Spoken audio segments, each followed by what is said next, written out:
Ethos of Silence. A veteran podcast aims to amplify the voices of veterans, creating a safe space for authentic conversations about their experiences, challenges, and triumphs. We seek to break the stigma surrounding mental health and foster community support, resilience, and understanding. Through storytelling, expert insights, and candid discussions, we strive to inspire healing, promote awareness, and empower veterans on their journeys. Welcome. Ethos of Silence, and we are back. Yep, Ethos of Silence. You heard that right. All right, so your host Tim here, and I got my road dog over here, Chuck. He's been hanging tough with me. I think I might have a new co-host at this point. I would welcome the opportunity. So long conversation off of air, but essentially, in the nutshell, it's just way different, right? Civilian world versus the military, and that kind of the thought process. And I guess what I was going to say next was I can't believe how some people are so comfortable doing the same job, staying in the same place, at the same pay for so long. It astounds me because, like you were saying, sometimes you literally got to wait for a dude to pass away or move, just to move up one. Yeah, no, I mean, so I will talk personally about where I work, and this will kind of give everybody foresight onto what's going on, right? So work at a plant. There's 3 plants in the company, and I work in the lab. In the lab, there is 8 people who actually do physical work. There's 2 bosses and a secretary, right? So there's almost as much administrative people as there are people doing the physical work in the lab, running the actual tests, right? Whatever, not a big deal. But basically, it's a job. Once you move into the laboratory, like, nobody ever leaves. People retire from there, or either they die in that position, and then people get promoted, or they get their selection process. I was lucky when I got out the Marine Corps.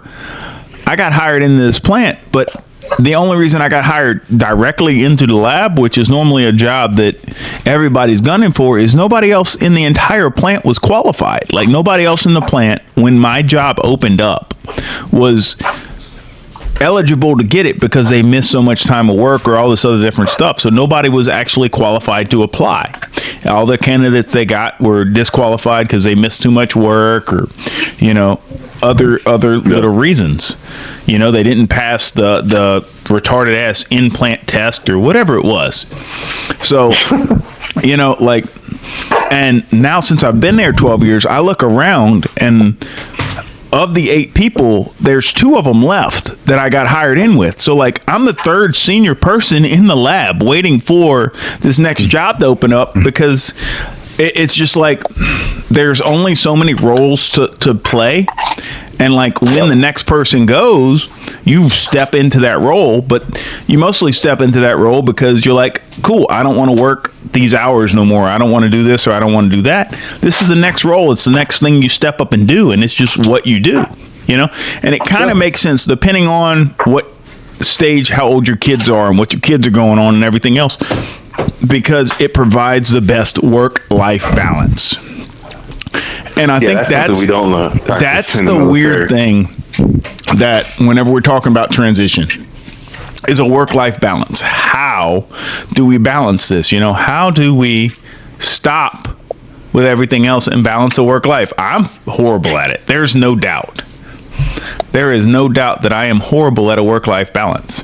But the one thing that I know is that I've got a guest here who needs to introduce herself, and we can talk a little bit about a work-life balance and figure out what their opinion on the matter is, coming from a completely different realm of education, realm of everything that's going on.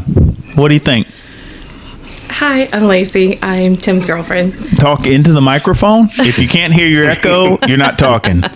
I'm not going very low. Also, Chuck can't hear you. Chuck, can you hear me?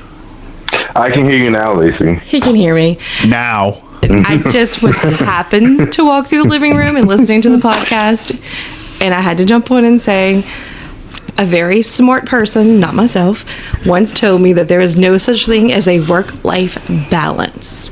That is a myth. He said it is a rhythm. and you have to find a rhythm that works for you in the different phases of your life. Okay. And I was like, oh, that's so good. He's right. A rhythm, huh? He said it's a rhythm. It's always a balance. act. I've seen Locke dance. He has no rhythm. But there's a quote that what you look for to be able to win a battle as a general over the top watching your troops is you're looking for the smallest opportunity, the smallest window to take the tactical advantage, right? And I think it's Roosevelt who said that, you know, a plan is bullshit, but planning is everything. Right. So because you can walk into a situation with a plan, but nothing ever goes by plan. Like Tyson said, you know, hey, you can have a plan till it hits you in the fucking face, and then your plan goes right out the window, right? But planning is everything, because even though I hit you in the face and your plan went out the window, you see my tendencies because you were planning. So because you did all the preparation, you see my tendencies and you see what's going on. Like what's that boxing movie, Cinderella Man, where he's like, hey, watch that back one more time, where he fucking winds up and knocks the guy out on the ropes and kills him. Yeah. Mm-hmm. Oh man, I love boxing. I don't like the box, but it's a good workout. I miss punching people in the face. Yeah, I miss boxing. Oh yeah, me too. I regularly punch people in the face. Yeah, I didn't think you were violent. You sound so sweet, like all the time. Like now, if I know you punch people in the face, you have been hanging out with Laux way too much. Right. Way too much. No, and the last thing I want to say about the work-life balance, I think that the reason that struck me so powerfully when I was told that by someone is because I think he was right in a lot of ways. Everybody's constantly striving, you know, to give enough to their family, to give enough to their job, to give enough to their goals. But something always seems like it takes a little bit more, a little bit extra. And we're really hard on ourselves, right? Like I'm really hard on myself if I'm not giving enough to each little bucket in my life. But when I thought about that, and that life goes through cycles, and being in touch with those cycles mean, and like, what does that mean for me? It helped alleviate some of the stress. And I was like, you know what? It makes sense, right? It's never going to be a perfect balance. It's always a balancing act. You know what the one thing about the balancing act is, though? You can't let anything stagnate. So what you can't do is put more into one bucket and then completely forget about at least checking in on something going on with somebody else, right? So stagnation is whenever stuff just dies out, and you can't let things die out. This podcast is a great example of the fact that I'm thinking about it. It's always on the back of my mind, but we may not be able to sit down and do it. So all week long, we're kind of having conversations with people, living life, but we're not letting it stagnate. We're not letting it die. At the end of the day, we've got a time scheduled to sit down and put something down and try and move forward. But if we did not do that, then it would just die out. Like they say, the easiest way to kill something that's going on is not show it any energy, right? If somebody comes at you with something negative, you just don't feed into it. And without the life of it being fed into, it dies out. Just don't give it any power. You know, if somebody wanted to start a rumor about Chuck, you know, that he loves going to Chuck E. Cheese because he's Chuck, you know, and as silly as it is, you don't even pay any attention to it. They eventually get tired of it because they're not getting a reaction out of you, and it dies, and nothing ever happened from it because you're a Marine and you just pretend like you didn't even hear it, you know. Every now and again when they say it, you're like, cheese? I don't smell any cheese, and you keep walking. You know, whatever stupid thing you say, right? Because you turn it into a joke, and we've learned how, you know, dark humor just is a coping mechanism for the fact of dealing with life and things not going our way. And it's like, haha, who cares? Because if I can joke about something as serious as whatever the dark humor subject is, what can actually affect me? And it's about finding those coping mechanisms in your life, but more than that, it's about helping your kids find those coping mechanisms for the fact that dad can't come this Saturday because he's doing some Navy stuff?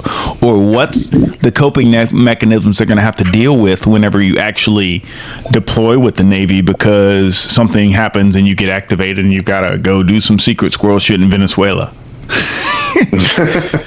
Hey man, that was like a real thing before that happened. That was a real concern. No shit, man. You on the tip of the spear right there in Jacksonville. I guess you would think so. You know, like, damn it, we're spitting distance to you know. If we pee off the side of the boat, we might hit a Venezuelan on a workup.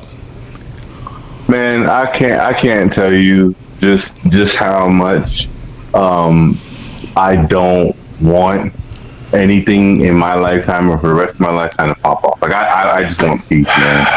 I'm over it. That's every generation of American wants peace, and we all are like, look, if I serve, if I do my part, my kids, my grandkids won't have to do their part.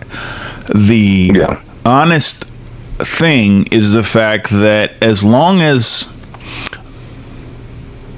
America exists, we are going to have our World War II mentality, our post-World War II mentality of it is better to fight a war on foreign territory than it is to fight on American soil.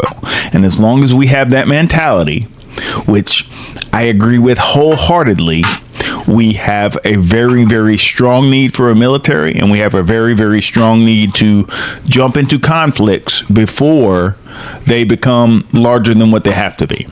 I am very, very happy with this administration taking the approach they've taken to where we have very minimal troops on ground in different large-scale capacities and places.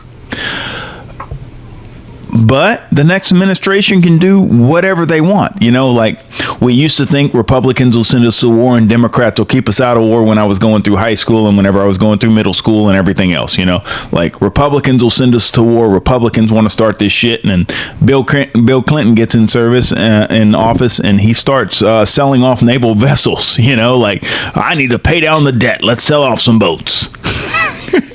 Like, and it's an even flow, which is the same with the cyclic rate of business and the cyclic rate of the universe and cyclic rate of everything else, right? And if you can find a way to stabilize your life to where it doesn't go high and it doesn't go low, you know, but then you're living in the gray, and it's not fun to live in the gray. So you've got to figure out back to the balance, but you've got to figure it out. Okay, but you keep talking about this balance, and like I just keep laughing every time you say it. And even I kind of talk about this sometimes, that I'm almost always up, like I'm always happy, I'm always so like, I mean, technically, I don't think that I aspire to live in the gray. I don't want to live in the gray. I don't want to live in the gray either. Well, I know, but you brought it up. That's kind of like the sweet spot, so to speak, right? Is that what you were saying? Well, yeah. I mean, so either you're stuck in the middle and the ebb and flow of life doesn't deal with you, or you ride the roller coaster of life. And you have to pick one or the other because there is no difference. Like, I can't only ride the ups and not experience the downs. Okay, but you and I literally talked about this. I want to say this last week. Yeah. Where I told you, like, it's sort of like how I think I'm good at everything. And we joke about it because, in fact, I am not good at everything. But, like, literally, wakeboarding. Oh, I'm going to be great at wakeboarding. And I can't get up on the board. And ice skating and anything else that requires balance. Got it. Yes. And the kids and I were kind of joking with you about it. I was like, it genuinely surprises me when I'm not great at it. But, like, realistically, I know I'm not going to be great at everything, but like that optimist in me is just like, oh yeah, I've got this, I'm going to be really good at it. And then I'm not good at it, but I'm not disappointed because I had a great time trying it out. So some of that is perspective. A lot of it's perspective. I'm glad people have the ability to go into it with such a great perspective. And the ability to laugh when we're not that great at it. Oh, I can laugh when people are still horrible at stuff or when people are amazing at stuff. You'd be surprised that I can laugh at people when they're still amazing at stuff. I'll still pick on. I mean, like if Chuck was dancing the ballerina with his, if he was in the ballet with his daughter with a pink tutu, I'd laugh at him even though he'd be amazing. You know, he's got excellent balance. Chuck, you got dance skills we don't know about? You know what? I follow instructions well. Okay, 1, 2, 3, 1, 2, 3, dip. I got you. I got you. All right. Chuck and Waltz.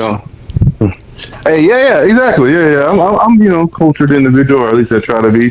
One thing I do want to bring about that work-life balance. Okay. What you're talking about. Let's go back to some quality content. Me personally, I feel like I'm more reactionary. I've never, since I started my civilian side, ever truly had a balance, because the way I got out, the moving around, kind of that lifestyle in aviation, contracting work, it was never really balanced, right? So I reacted to a lot of things. I think something that I'm trying to do now is get a good center.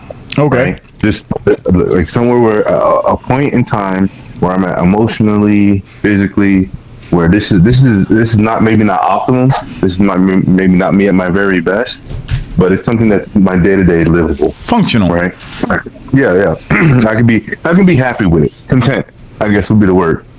So where you're talking about balance, I picture a guy, on a plank board with a barrel underneath him, kind of, wiggling back and forth, trying to stay upright. And that's why it's impossible, and you have to go off the rhythm of what's going on around you. Yeah, I'm thinking more like, okay, from that, talking about that perspective, putting my back to a wall, right, or somewhere where I'm comfortable being, like you said, kind of Marine Corps, we're used to dealing with that adversity, being able to be cool under pressure. So I kind of want to get myself into a position where my back's against the wall and I'm comfortable. It's not a negative, position, but then I'm able to step left or right to deal with or address. I hear you. So with your back against the wall, right? So let me take you back to that place, the place where you had no hope. I want you to remember how far you have come. Yeah. What did you come this far just to come this far, right? Like you've been in situations to where the outcome of what you'd like to happen is not what happens, right? And you've dealt with that, however you dealt with it, right? But you've moved forward from that situation that you never wanted to be in to begin with, and you found a way out, and you found a way to continue, and you found a way to push through, strive, and make it happen.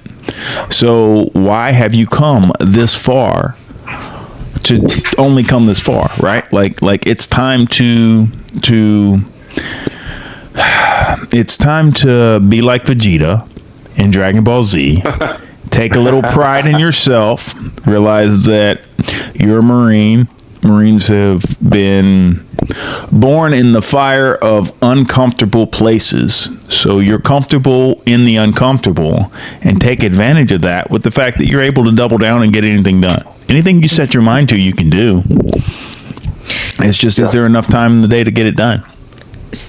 So something I thought about recently. I'm sorry, Lacey. I'm gonna get this out while I got it on the brain. Yeah. And I'm gonna use. We've all played Fortnite, right? Hell yeah, we've played Fortnite. Yeah. Okay. I've lost at least Fortnite. one wife to Fortnite. I have not played Fortnite. Okay, don't start playing. You'll get addicted. Okay. I play with my daughters. Nope. A lot. I play with my daughters a lot. So there's a point in Fortnite where you're pushing an objective, right? The objective is obviously another team. And I don't know if you build or don't build. I could just imagine a podcast of Chuck coaching his daughters through tactical maneuvers. Hey, look, they do great. Actually, every time I played with my daughters, they win. They do great because it's so. Just to get everybody to know, my youngest is like a little fireball. There we go. She always likes the big guns. She likes the big guns, make a lot of noise. So we always give her like the mini gun. She does. No. She charges. She charges. She gets their attention, and for some reason, I don't know if she's like Neo in the Matrix, but she can dodge bullets for like the longest time while she's shooting a hail of gunfire in random directions. And then me and my oldest daughter, we'll do kind of like the pincer technique. I'll take left or she'll take right, whatever the case may be. One of us will call it out, and we'll come around and we'll pincer and wipe out the whole team. So it works out great. But anyway, so in Fortnite, you have this option to build, right? And I realized recently I'm doing a lot of building, right? But my foundation, my support isn't there. And like when you're playing Fortnite, I've pushed myself out too far. Somebody shot from underneath me, right? And I fall and I'm wiped. Okay. I want to continue to push further. I know I'm going to continue to push further. I'm now trying to go back and kind of build a foundation that allows me to extend myself further than before. But in the event, like life happens, like you said, life happens. My fall won't be as brutal, and I might be able to survive the next one. Well, there's no might be able to. You have a support system in place. The support system is going to allow it to happen. And then other than that, the fact that you're building these core memories, almost like, what's the name of that cartoon where they've got all the emotions and they've got the little memory bubbles? What's that called? Hey kids, what's the movie with the little emotions with the little girl? Anger and fear and. They got like anger, fear. Anger is my favorite one. He's a little red Happy Jack. Inside Out. Inside Out. Yeah. You're building these core memories, like the Inside Out core memories with your daughters, which are just amazing. With the fact that playing video games with them and everything else, and it's something they'll remember for forever. Of just like. They'll bring up Fortnite and they'll remember the fact of this core memory of playing with Dad and the fact of this cool time that he told us to, go around the building on this side and we ran on this side and he went on this side and he's like, look, I'm gonna throw smoke so he's gonna run your way, and I pop smoke and he runs your way and you mow him down and we all win and we all do our little silly dances and it's just building those core memories and building. Like video games can build this illusion of this world that you're playing in with somebody, which builds everything together. And it's really nice and really amazing to be able to do that. Yeah. So I do enjoy that. Chuck, I have a question. I'm going back to what you said earlier when you mentioned that you feel like you're reactionary. So yeah. I just want to ask ask you a question about it. So reactionary, to me, that's defensive, right? Like you're on the defense, but it sounds like, tying it all together, when you're talking about you're trying to build a solid foundation right now, because that reactionary way of living life is just not working out for you. So now you're working on your foundation and you're trying to add some solidity kind of beneath your feet, right? And so does that also mean that reactionary may become more of the offensive, where you're not reacting because your foundation is solid and you have that underneath you now? So what does that look like as you think about that shift where you're maybe going on the offensive, so to speak, across your life at some point? It sounds like you're in a place of transition, I guess. Everybody's always in a place of transition. I mean, his transition is a transition of every military member. It's exactly the same. So what he's doing in transition, right, is the fact he's here and he's trying to translate everything he's been, all of his successes on active duty, the way everything worked on active duty, the way he was able to provide the time, provide the family, provide everything else, and transition to be able to do that with the reservist and a career at the same time, which is almost an impossible balance. So he has to pick one lane or the other because he can't pick them both, right? And he has to pick whichever one's going to provide the best stability for whatever he has going on at the time, right? So that's where the balance comes in, is deciding where he's going to put his eggs in his basket. The civilian side of that is figuring out where you're going to lay the base foundation and where you're going to stockpile stuff, cash, resources, family assets, family members who can help. All these are things that you can add to your toolbox to get stuff done, right? So if I go back to what one of the quotes that I started a podcast with you, Chuck, was whenever, don't be the nail that sticks out, because that's the one that gets the hammer, right? And whenever it's your turn to be the hammer, hit hard because nobody held back on you. That's good. It's nice to know that about the hammer. But everything cannot be fixed with a hammer. And if you're the type of leader that can only fix things with a hammer, you're not going to be a very effective leader. Does that make sense?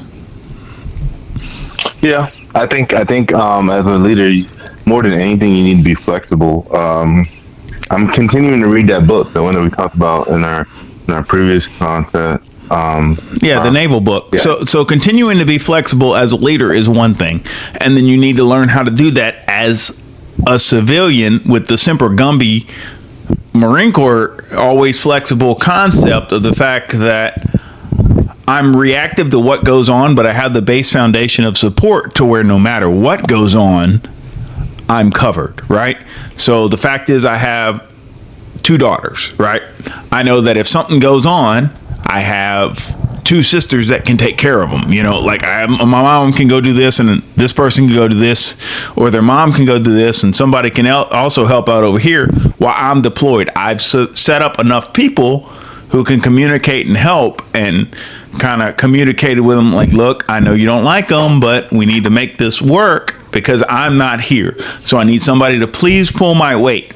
So that is the one aspect that is different between an active duty person and a reservist, right? Whenever you're a reservist, you're in your community, you're there, thus your community can help you out if you deploy, right? But if you're active duty, we might be stationed in Yuma, Arizona. Yuma, Arizona is a hell of a long way from Jacksonville, Florida. Last time I looked at a map. I don't know if you agree with me or not. I miss Yuma. I'd say that. You miss the desert? Yeah, man, Kari, we're going to go off on a little bit on the tangent. Tell me you don't miss Filiberto's. Tell me right now, we could get some carne asada fries, some more chocolate. Lacey, I don't know if you've ever had Filiberto's. Hey. Okay, but you're missing out. I have heard about the carne asada. I know we need to. Oh my God, he keeps bringing it up because I love to cook. And he's like, don't even try it because you're not going to get it right. Yep. Yeah, no, he's not wrong. We need to franchise that shit. We need to go call Donald Trump, get approval to get the correct people to cook across the country. Yeah. We can start at the South and we can do like every great Southerner and try and take over the North. Look, I'm trying to tell you this was so you get to Yuma. I promise we're not going to go to the north for a long tangent, but you go to Yuma, Arizona, and there's nothing in Yuma, right? There's MCAS Yuma. It's 2 Walmarts. The smallest air station the smallest air station you've ever been to, and probably the smallest outdoor mall. Find that too. Yeah. Oh yeah. The airport's literally attached to the base. That's how small it is. They share the same airport runway. Shares the runway with it. Okay, so with the Marine Corps base. To understand, what is it that you missed? All of your these. I'm not there yet. Hold on. So far, this sounds like the seventh circle of hell. I gotta. Well, no. You don't know how close to the 7th circle you are, because I think the hottest it gets during the summer is about 140. Oh, no. And the coldest in the winter is probably about 45, maybe 50 degrees. We're good. So here's the thing, and I'm going to tell you right now. I used to be walking around in hoodies. Okay, I was walking around in hoodies at this time in that kind of weather. You got to shed that fat because all that food's delicious. Look, I'm trying to tell you. So. I get there the 4th of July weekend, you know what I'm saying? And I'm like, I don't know where anything is, right? And I get in the cab and I ask the guy, hey, take me to some good food. And he speaks Spanish, and luckily enough, I know enough Spanish and fluent enough. My mother's given me enough that I can conversate. And he takes me to this place called Filiberto's. Drops me off outside. It's this little building, a little orange hut. I walk in, everybody's speaking Spanish, and I'm like, okay, I'm good.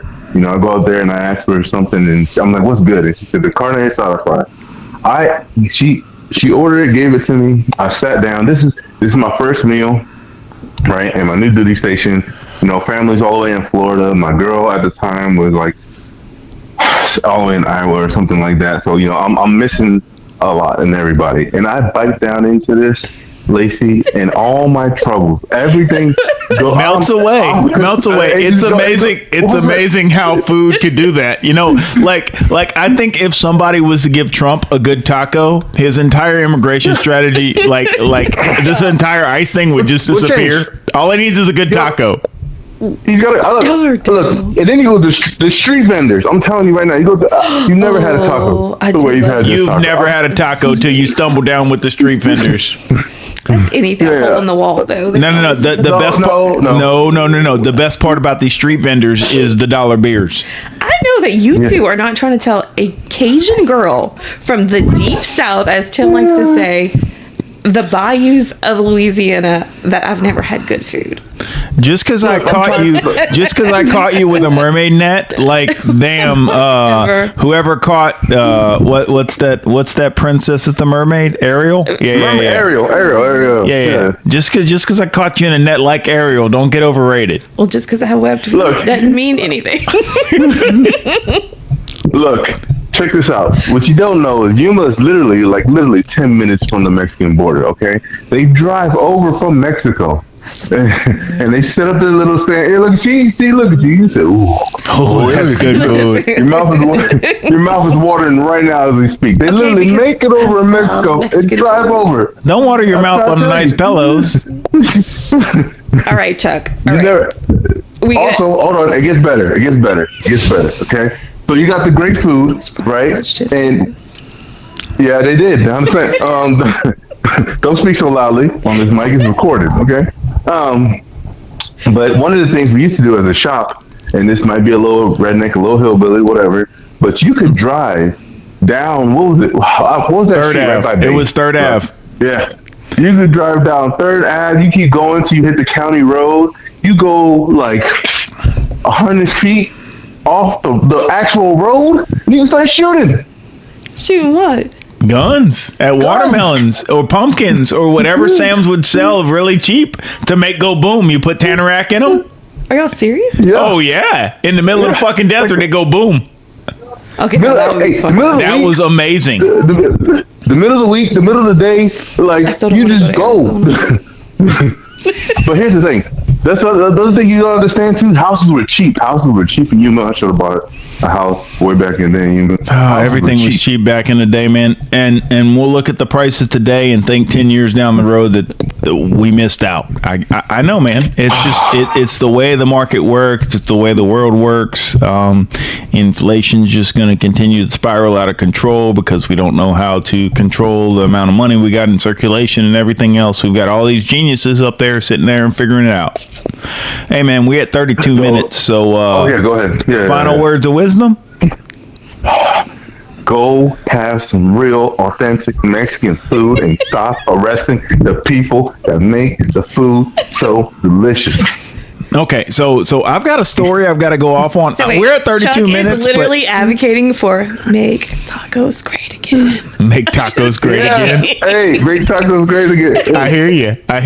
So we literally, I work in a soot factory, and there's this cat who's like he's the hardest working guy you ever see. He's a white guy, but every time you see him, because I work in a soot factory where we make the black that you get all over your hands and tires, you'd swear he's black because he comes in and he is covered from head to toe in the stuff. And he comes in the lab because it's where we have the freshest coffee, because they call it Starbucks. Everybody comes in and get a cup of coffee, and because I have fresh coffee, you're going to tell me what's going on out there, and then I know what's going on. You know, it's a pretty, Tim runs the proverbial water cooler. So I run the scuttlebutt of what's going on around the plant. Yeah. Yeah. What brand of coffee are you using there, Lau? Oh, shameless plug. Let's see if we get some advertisement. Whatever they bring me for free, man. Whatever they bring me for free. No, the plant plays for what's our local stuff? Community Coffee. Yeah, that's the local little brand that the plant plays for. Okay. Yeah. Oh, So nice. yeah, it's nice. It's nice. It's a nice little Starbucks. You should swing through and get you a cup. Wait. Oh, I'm gonna go all the way. Where? What was the scuttlebutt? You never told us. As he kept coming in, he told me, "Hey, man, I don't think any of these contractors that come in even speak English." you know? And it's like his third, and so he told me that the first time he comes in. I'm like, oh, okay, all right. Do you recognize what they're speaking? Or are they speaking Spanish? He's like, no, I know Spanish. That's definitely nothing. I can't speak it, but I can recognize Spanish. That's not Spanish, you know? So the next time he comes in, I'm like, hey, I called Trump. ICE will be here shortly. He said, no. Don't send them until they're done with the job.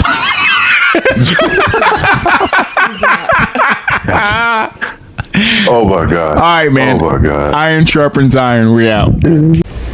We now have a moment of silent prayer for those still in the battle, for our departed comrades, for those missing in action, and for those held as prisoners of war.